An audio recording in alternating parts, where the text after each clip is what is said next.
أهلا بكم معانا في حلقة جديدة من حلقات بودكاست المشوار. في المشوار بنعيش حكايات نجاح وقصص كفاح مع ضيوفنا.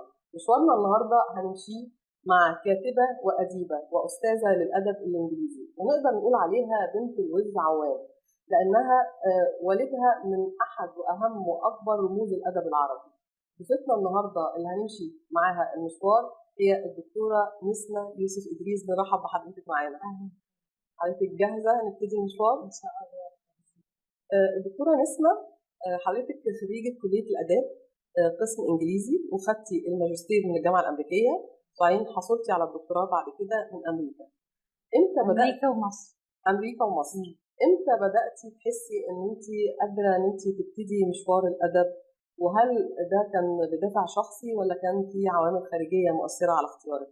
لا، أنا كنت بكتب من وأنا صغيرة قوي، يعني تقريبا من ساعة ما تشكل الوعي المبدئي بتاعي، من وأنا مثلا 6 سنين كنت بكتب مذكراتي لحد ما تميت 13 سنة مثلا. وبعدين وأنا 13 سنة اتقدمت لمسابقة في المدرسة بتاعتي في الألسن تحت اسم مستعار، كان جايزة قصة قصيرة، فخدت الجايزة الأولى لأن ما كنتش عايزة طبعا إن اسمي يرتبط أو يبقى فيه ارتباط بوالدي، فيعني يبقى فيه نوع من أنواع التحيز ولا حاجة. ولما كسبت الجايزة الأولى بقى كان في احتفالية كبيرة وهدية وكده، حسيت بقى إن لا، احتمال الكتابة دي تكون يعني نصيبي أو حاجة. من ساعتها بقى وأنا ابتديت.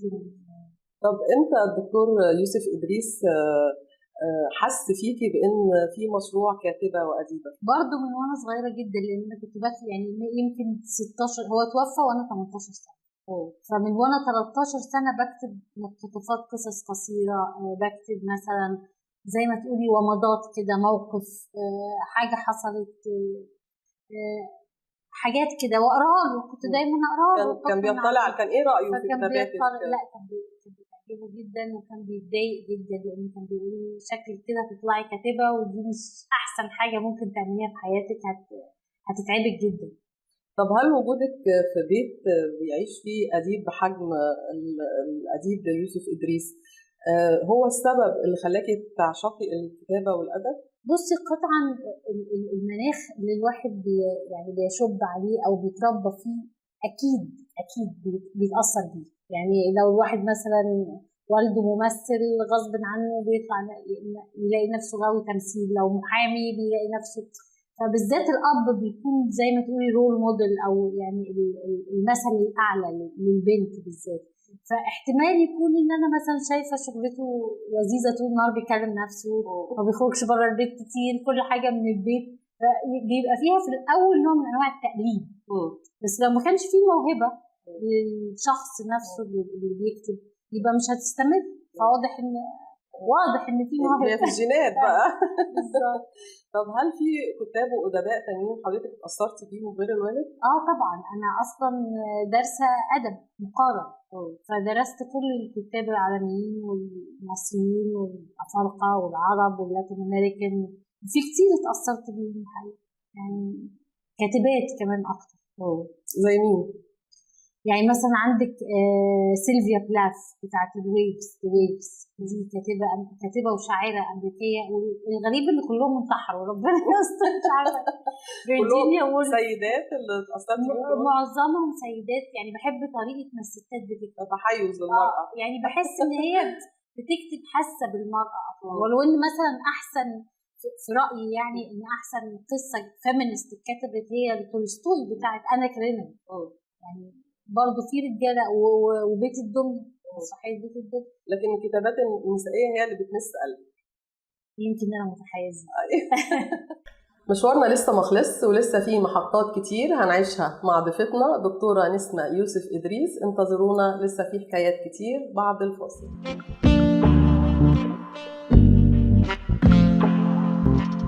ورجعنا لكم بعد الفاصل نستكمل مشوارنا مع الدكتورة نسمة يوسف إدريس. دكتورة نسمة، أنا عرفت إن حضرتك مهتمة بالفيزياء وعلوم الفيزياء، إيه السر وراء اهتمامك وإيه علاقة الفيزياء بالأدب؟ مجالين عرفتي بدين ده لسه ما فيش حد في مصر يعرف. في المشوار عندنا كل العصفورة عندكم شغالة تمام في المشوار. لا انا مش مهتمه، انا يعني بما تقدري تسميها اوبسيست، يعني اوبسيست يعني ايه بقى، يعني الفكره مستحوذه عليا. وبعدين من فتره كده وانا قاعده مع نفسي بفكر ايه اللي خلاني يعني ابقى يعني عندي ولع جامد بالموضوع ده، اكتشفت انه بابايا برضو، لان اخر كتاب كان بيقراه، اولا احنا كنا اصدقاء جدا، فاخر كتاب كان بيقراه قبل ما يتوفى، انا كنت 18 سنه، كان بتاع أمبرتو إيكو اسمه فوكلت بندلم.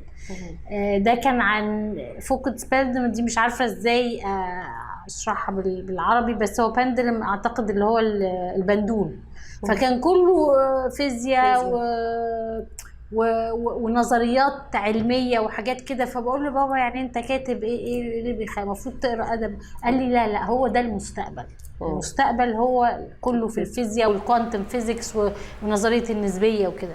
فانا احتمال يكون ده كان في العقل الباطن بتاعي، ومن ساعتها بقى ابتديت ابحث وكده. فان شاء الله يعني بعد الروايه اللي هتتنشر دلوقتي، في روايه جايه مثلا قدام شهر هنقول بقى بعدين السبق بقى اكسكلوسيف هبقى ايوه بالظبط، هكتب بقى في المجال ده بس لانه خطير جدا الحقيقه، عايز له بودكاست لوحده. ايوه ده ضروري في السيزون الجاي بقى ان شاء الله.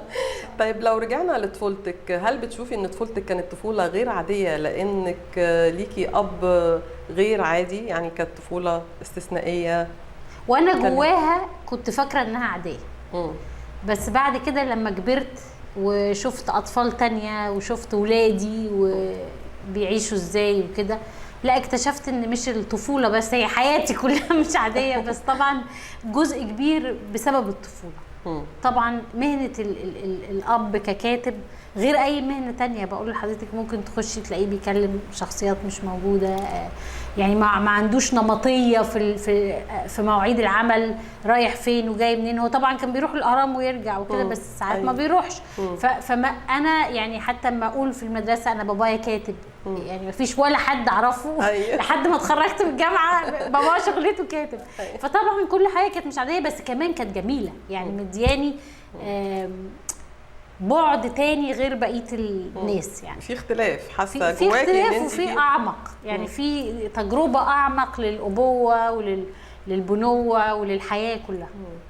عرفنا ان حضرتك برضو كنتي كتبتي مجموعه قصص باسم ابي. مظبوط. وبعدها عملتي اخبار الادب في 12 فين؟ اخبار الادب. وبعدها في مجموعه تانية اصدرتيها كانت ملك وكتابه. ملك ولا كتابه. ملك ولا كتابه. الى اي مدى اتاثرتي في كتاباتك بالاديب يوسف ادريس؟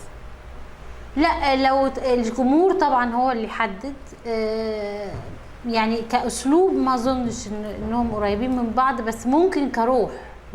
يعني الروح بتاعت يعني نوع من انواع ودي باينه اكتر بقى في الاعمال اللي جايه، في نوع من انواع بحكم الارتباط سائره كده، ثوره، يعني في ثوره وغليان، مش حد بارد بيكتب، عارفه. يمكن هي دي التاثر الواضح. طب اكيد في اعمال للكاتب يوسف ادريس اقربهم لقلبك، حابين نعرف ايه اقرب الاعمال لي لقلبك كابنه، وايه اقرب الاعمال لقلبك ككاتبه وكاديبه؟ هو انا كمان باحثه يعني في الجامعه، فانا الماجستير بتاعتي كانت عن الفرافير، يعني كان دراسه مقارنه بين الفرافير اللي هي مسرحيه والدي و بيرانديلو اللي هو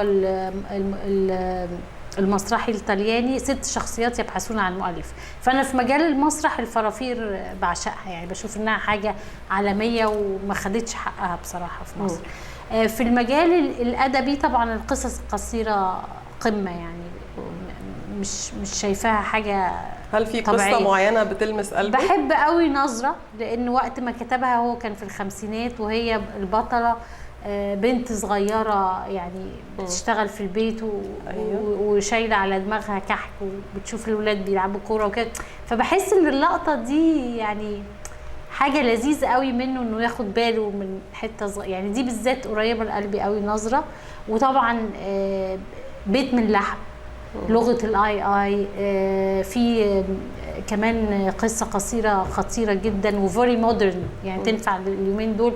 هي عنوانها رقم، انا مش فاكره كام الرقم، 1991 حاجه كده. بس هو الفكره ان الراجل بعد شويه بيبص على نفسه في المرايه ما بيلاقيش وشه او راسه، بيلاقي رقم، فبيتحول بس الرقم مجرد رقم، عارفه، فزي السيريال نمبر كده. فدي برضو من الحاجات اللي بحبها. المرتبه المقعره، في حاجات كتير قوي يعني. طيب احنا عارفين الحقيقه، عارفين الكل بيعرف ايه هو يوسف ادريس الاديب. عايزين نعرف بقى يوسف ادريس الاب كان بيتعامل في بيته ازاي؟ هل كان ديمقراطي ديكتاتوري بيديكي مزيد من الحريه؟ كلمينا عن دوره كأب. لما ببص دلوقتي على الابهات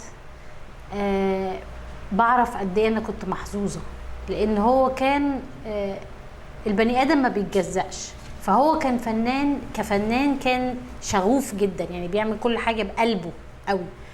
نفس الحكايه في الابوه، يعني هو كان معتبرني زي العروسه الصغيره بتاعته كده، عايز يشاركني في كل حاجه، يعني لو تمرين يروح معايا التمرين. تخيل يوسف ادريس بعظمته ومواعيده، لو هو في النهايه درس يوصلني الدرس. لا معلش، الابهات دلوقتي ما بتعملش كده، ده اللي انا عايزه اقوله، ان الابهات دلوقتي كل اللي بتعمله انها بنك او ATM ماشين، فلوس للعيال وخلاص، ما فيش علاقه.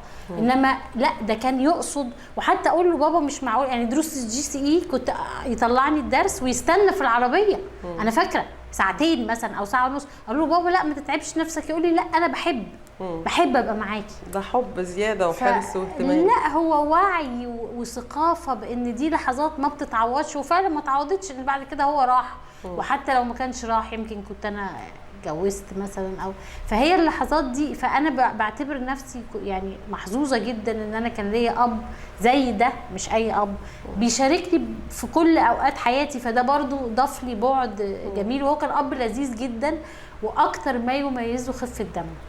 كنا 24 ساعه بنضحك. وكمان كان ليه طلع ان ليه غراميات كتير ليوسف ادريس. عايزين نشوف بقى ماما، نعرف ماما كانت بتتعامل مع الموضوع ده ازاي. لا انا بقى كابن ما كنتش اعرف البعد ده خالص.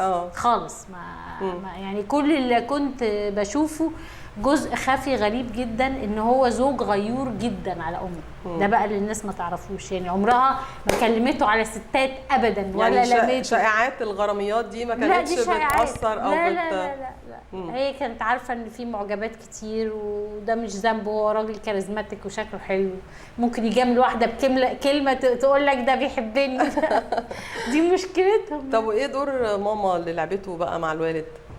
لا هي لعبت معاه اهم دور. هو كان دايما يقول كده، يعني انت لو تجيبي مقتطفات من حواراته، هو كان دايما يقول لولا انا كل حاجه في حياتي تعبت فيها الا مراتي دي، كان ربنا وحظ، ولولاها انا كان زماني مت. حتى مش ما كتبتش مت، لان هي كانت بالنسبه له ام وصديقه وزوجه واول ناقده لاعماله وحبيبه وكل حاجه. ودي حاجه من الحاجات اللي اثرت عليا انا سلبا، لان يعني فهمت ان هي دي العلاقه الايديال بين الراجل والست، صح، اللي هو الحاجه اللي مش موجوده حاليا يعني. طيب كان في من الحكايات المثيره علاقه الدكتور يوسف ادريس بعلاقه الكاتب نجيب محفوظ، والخلافات. كان في خصومه. المصريين بيحبوا قوي الحكايه دي، كان في خصومه، ما بيشبعوش منها. ما كانش في حضرتك معانا النهارده عشان توضحي لنا. اوضح له.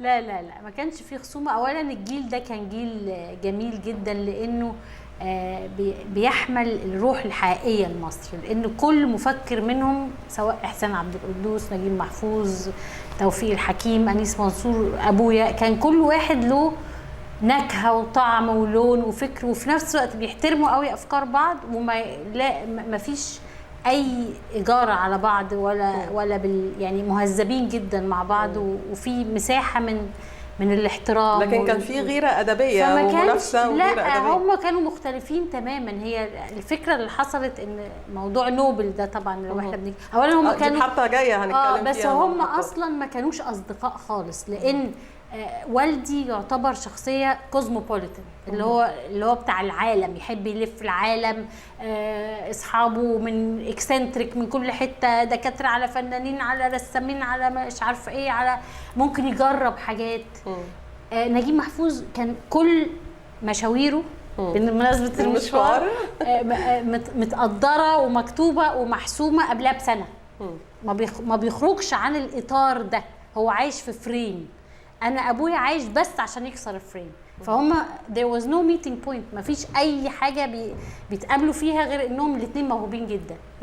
انما ما كانوش اصدقاء، ما فيش اي لغه مشتركه اصلا. هو نجيب محفوظ كان بيقابل حرافيش في مكان معين، وابويا ما كانش حرفوش، ابعد ما يكون على حرافيش.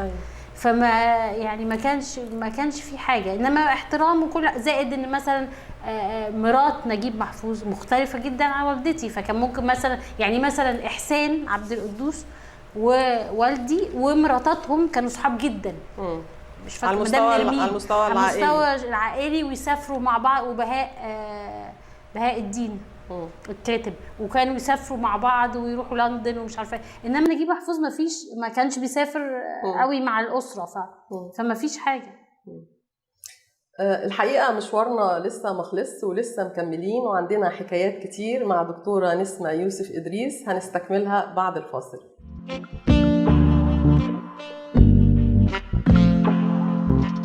ورجعنا لكم بعد الفاصل نستكمل مشوارنا مع دكتورة نسمة يوسف إدريس. عايزين نعرف هل شعر يوسف إدريس بالخيانة لما ما حصلش على جائزة نوبل في الأدب؟ هو الحقيقة اللي حصل في موضوع نوبل ده كان ملابسات كتيرة جدا، ناس كتير ما تعرفهاش، يعني أنا اتكلمت فيها قبل كده بس مش كل الناس سمعت طبعا. الفكرة ان هي مش حكاية ان هو اصلا ما كانش عامل حسابه يحصل على نوبل. يعني احنا عرفنا ان ادارة الجائزة هي ادارة الجائزة، لا ادارة الجائزة جات لنا البيت كذا مرة، وعملوا حوار مع والدتي ومعاه، وراحوا صوروا في القرية بتاعته البيروم. ويعني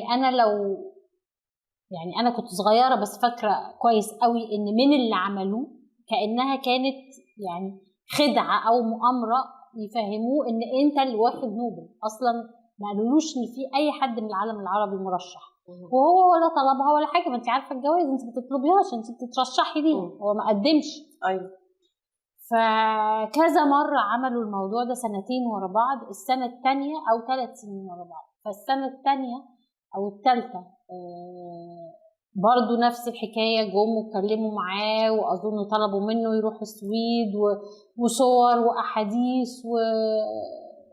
وبياخدوا السيريال بتاع كتبه وبتاع. وبعدين نسي بقى الموضوع وخلاص، يعني تعايشنا. بعد كده فوجئ ان نجيب محفوظ هو اللي خد الجائزة، فكل الناس افتكرت، فطبعا اتأثر جدا. يعني الموضوع ده فضل مأثر عليه كسر نفسيا ومعنويا، لان هو اصلا مش عامل حسابه. يعني عارفه لما تبقي مش عامله حسابك على حاجه والناس تعشمك تفهمك ان انت اللي هتاخديها، وبعدين حد تاني خالص اصلا مش على باله هو اللي ياخدها. فهو ما زعلش من نجيب محفوظ نفسه، هو يعني اتخض من المؤامره اللي حصلت او القصه اللي حصلت بسبب، وفضل مأثر عليه لحد وفاته. واحنا سمعنا بعد كده ان كان في ديبيت رهيب حاصل في اللجنه نفسها. كان منشقين. طبعا الموقف السياسي بتاع والدي انه واضح ومختلف شويه يعني عن النمطي. هل ده كان سبب؟ هم قالوا له ده السبب. كام ديفيد، يعني ضد كام ديفيد، وده مش اصلا الجائزه تقريبا يهوديه. فطبعا دي الموضوع ده اثر جامد عليه. مؤخرا تم تحويل واحده من اهم القصص للكاتب يوسف إدريس لمسلسل، وهي سر باتع. سر الباتع. شفتي ازاي المسلسل وايه رايك فيه وفي صياغته؟ والله انا يعني المخرج خالد يوسف ده من مخرجين المفضلين، يعني انا بحبه جدا، وفرحت جدا جدا لما خد القصه، لان هو كانت عجباه جدا. كان بقاله كذا مره يشتريها مننا، اشتراها مره و2 وحصلت الثوره فما عرفش يعملها وكده. فاخدها وعملها فعلا. ويعني انا ما عنديش يعني رأي محدد على الموضوع، بس هو الفكرة ان دايما العمل الادبي لما بيتحول على الشاشة يعني ده بينتقص منه اشياء دفنت، يعني ما بيبقاش بنفس الرقة زي ما تقولي او الروح. فهي طبعا، والمخرج ده من حقه انه ياخد العمل، وده اللي بيحصل في العالم كله في المسرح وفي السينما وكده، انه بياخد العمل ويحط وجهة نظره. او كمان خالد يوسف بيحب يكتب السيناريو هو نفسه، او يألف يعيد صياغة العمل. ف يعني ما عنديش رأي محدد على الموضوع ده غير انهم مختلفين. يعني اللي عايز يدي رأي يقرا سيناريو. يعني في فرق ما بين القصة وما بين المسلسل؟ قطعا فرق مختلف، يعني مختلفين. يعني كأنك مثلا بتلبسي فستان احمر وابيض. طب ايه اكتر عمل فني اقرب ليكي من الاعمال الفنية للكاتب يوسف إدريس؟ الاعمال الفنية التقليدية اللي معروف انه عملها، يعني الحرام، العيب، على ورق سلوفان بحبه قوي. بحب جدا قصة حب اللي هي بتاعت رشدي أباظة وفاتن حمامة. بس أنا أعتقد إن هو ما كانش محظوظ قوي على الشاشة الفضية، ولا يعني مثلا كمسلسلات تقريبا ما تعملوش مسلسلات. هي سر والباتع دي، ودي من قريب قوي يعني هي دي من أوائل القصص. مش فاكرة لو اتعمل له مسلسلات قبل كده، بس لا مسلسلات ما أظنش خالص. فمش عارفة، يعني احتمال كبير. أنا سألت مرة مخرج كبير قال لي لا ما بنعرفش نبلور روحه وأفكاره على الشاشة. حتى نجيب محفوظ لو تفكري فيه يعني برضو حاجاته كمسلسلات، مش يعني أفراح القبة كانت من قريب قوي مثلا. أيوة ده مسلسل. إنما طبعا الثلاثية طبعا كانت علامة يعني. هل اتأثرت دكتورة نسمة يوسف إدريس بتربية الوالد، وكان ده ليه تأثير على تربيتك لأولادك؟ يعني إذا كان كلام على مجال التربية خصوصا، فأنا اتأثرت أكتر بوالدتي، لأن أعتقد أن الأم هي المربي الأول للأولاد، والأب بيكون دوره مهم جدا بس شوية في الخلفية، أو بيعمل زي توازن جدا للعلاقة بين، يعني في الأسرة كلها التركيبات والعلاقة بين الأم والولاد. فالحقيقة والدتي كان ليها منهج لذيذ قوي في التربية، وأنا أخدته مع أولادي تماما. إن الأطفال مفيش لازمة إن الواحد يعمل لهم أي حاجة غير يحبهم قوي قوي قوي قوي، ويديهم ثقة في نفسهم قوي قوي قوي قوي. بس مش لازم بقى يفضل يهلك نفسه وده صح وده غلط. انت لما تعملي كده كأم، هم لوحدهم هيبقوا مش عايزين يضايقوكي، وبعدين الحاجات التانية بقى يعني غصب عنهم بيقلدوا. والاختلاف ما بين الجيلين ده ما تعرضش مع أسلوب التربية؟ يعني الجيل القديم كان ليه فكر معين وطريقة معينة في التربية. لا أنا مش فاكرة إن أهلي عمرهم قالوا لي لا ممنوع تعملي كده، ممنوع تشوفي ده، ممنوع. بالعكس ده هم يمكن أنا طبيعتي كانت شوية، كنت بتكسف جدا، خجولة، وكنت أحب أقعد في البيت أقرأ وكده. فكانوا هم يعني بابايا بالذات كان يقول لي طب ما تخرجي شوية، طب ما تروحي ديسكوتيك، طب ما تجربي السجاير. أقول له يا عم أنا مش عايزة أجرب حاجة، أنا كويسة كده، أنت عايز مني إيه؟ فيمكن يعني بجد لا ربوني بطريقة يعني أنا شايفاها ذكية جدا، إنك تحسي إنك مش محرومة من حاجة خالص، أنت متاح ليكي. بس يمكن كان حظهم حلو إن أنا فعلا ما بجربش. وبعدين أنا اتجوزت 20 سنة فما لحقتش أجرب حاجة خالص. ده الزواج المبكر ده يعني بعد ما والدي توفى على طول تقريبا اتجوزت. يعني أنا شايفة والد حضرتك توفى في سن 18. طيب عايزين نعرف بقى حاجة اكسكلوسيف لبودكاست المشوار. ايه اخر اعمالك الانتاجية اللي ناويين نشوفها قريب؟ ايوه انتوا وشكوا حلو عليا ان شاء الله. يا رب وشكوا حلو عليا، لان انا دلوقتي في المراحل الاخيرة جدا من مراجعة اول رواية ليا، وانا عايزة حاجة اكسكلوسيف. تدفعي كام؟ تدفعي كام؟ بصي انا مسمياها وعجبني قوي الاسم، غواية مش رواية، بالغين.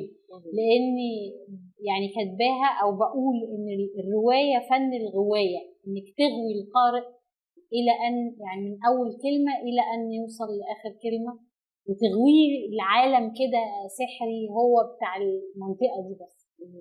فانا بخلص الغوايه خلاص تقريبا في المراحل الاخيره، وان شاء الله اتفق بقى، بفكر في دور النشر عشان اتفق مع دار كويسه ان شاء الله نشوفها بقى في عمل فني كمان يا رب. من بقك لباب السما يكون حظي احسن من وجهي، يكون وشنا حلو عليك ان شاء الله. ان شاء الله ليكوا برسنتج ان شاء الله. حقيقه انا استمتعت جدا بالحوار معاكي، وكان مشوار خفيف ومشوار استمتعنا كلنا بيه. بشكر حضرتك جدا، واتمنى ان انت تكوني استمتعتي معانا في المشوار جدا. انا ما حسيتش بيك، احنا وصلنا في ثانيه. الحمد لله على السلامه، ويجعل ادامنا حلو على بعض ان شاء الله. مبروك على البودكاست، واستمتعت جدا، وميرسي على المشوار الجميل ده. ميرسي لحضرتك جدا. كل مشوار وليه بداية ونهاية، ومعانا في المشوار قصص وحكايات ملهاش نهاية. انتظرونا في حلقة جديدة وقصة جديدة وحكاية جديدة ومشوار جديد مع ضيف جديد من حلقة جديدة من بودكاست المشوار.